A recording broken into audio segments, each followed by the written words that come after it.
할렐루야, 예수님의 사랑으로 성도 여러분을 사랑합니다. 학창시절에 친구 할아버지 집이 있는 강원도 시골 마을에 간 적이 있습니다. 밤이 깊어도 잠이 오지 않아 친구와 시골집 툇마루 위에 앉아 이런저런 이야기를 나누는데 친구가 갑자기 광덕아, 하늘을 좀 볼래? 하는 것이었습니다. 그래서 하늘을 보는 순간 저도 모르게 탄성을 질렀습니다. 별들이 쏟아지고 있었습니다. 저는 서울에서 태어나 시골에 사는 친척이 없었기에 그놈 밤하늘을 본 적이 없었습니다. 물론 당시에는 서울에서도 조금 어두운 곳에 가면 별들을 볼 수 있었지만 그 정도는 아니었습니다. 저는 한동안 친구와 이야기하는 것도 잊어버리고 밤하늘에 빠져 있었습니다. 그리고 흐르는 별똥별들을 하나둘 세었습니다.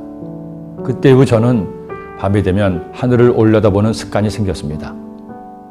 그러나 그때 그 밤하늘은 다시 볼 수 없었습니다.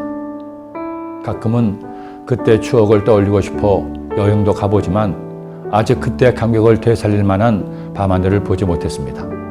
그리고 이제는 서울에서 별을 보는 것은 거의 불가능한 일이 되고 말았습니다. 어느 쉬는 날 모처럼 푹 자려고 했지만 습관이 무서워 잠에서 깨어보니 아직 새벽이었습니다. 지난 밤에도 잘 자도록 지켜주신 하나님께 감사 기도를 드리고 무엇을 할까 생각하다가 좀 이르지만 걷자고 한강변을 나갔습니다. 아직 5시도 채 안 됐는데 벌써 걷고 운동하는 분들을 볼 수 있었습니다. 그런데 조금 걷다가 습관대로 새벽 밤하늘을 보는 순간 깜짝 놀랐습니다. 많지는 않았지만 별들이 점점이 보였습니다. 그리고 아직은 어두운 동쪽 하늘을 보니 다른 별보다 환히 빛나고 있는 샛별, 금성이 함초로이 떠 있었습니다. 샛별과 희미하지만 비치는 별들을 보면서 문득 생각이 났습니다. 그래, 보이지 않는다고 밤하늘에 별이 없는 것은 아니지. 별은 항상 그 자리에 있지만 우리가 별을 볼 수 없는 것이었지. 코로나19 바이러스로 사회가 큰 어려움을 겪고 있고 교회 역시 단 한 번도 겪지 못한 예배가 중단되는 아픔을 2번이나 겪었습니다. 지금도 이전처럼 자유롭게 예배를 드리지 못한 채 제한적으로 예배를 드리고 있습니다. 여러 가지 이유로 아직도 함께 모여 예배를 드리지 못하고 예배를 쉬거나 인터넷이나 방송으로 예배를 드리는 성도님들도 계십니다.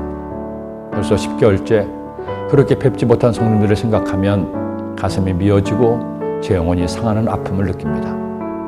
그런 이 시대의 그리스도인들에게 주시는 말씀이 있습니다.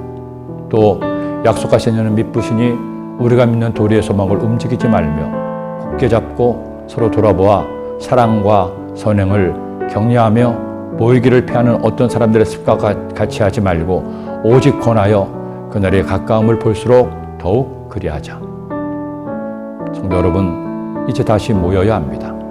아직도 끝나지 않은 바이러스의 확산의 위험이 상존하고 있으니 방역 당국의 지침에 잘 따르고 마스크도 꼭 착용하되 더 이상 습관이 되지 않도록 우리의 최선을 다해 주님께 나와 예배를 드려야 됩니다. 우리가 드리는 예배는 세미나가 아닙니다. 수업이 아닙니다. 나를 구원하시고 영원토록 사랑하시는 주님께 나를 드리는 나의 인생에서 가장 소중한 사랑의 표현이기 때문입니다.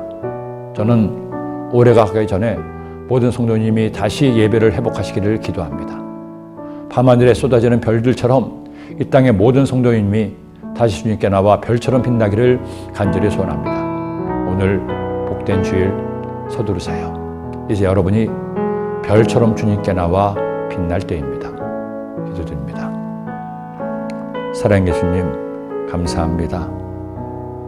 오늘도 저희가 주님께 나와 주님을 예배하기를 원합니다. 저희들이 다시금 예배가 회복되어 주님께 영광 돌리게 하시고 모든 성도님들이 예배의 감격을 누릴 수 있도록 인도하여 주옵소서. 그런 복된 주일이 되게 하여 주옵소서. 예수님의 이름으로 기도드립니다.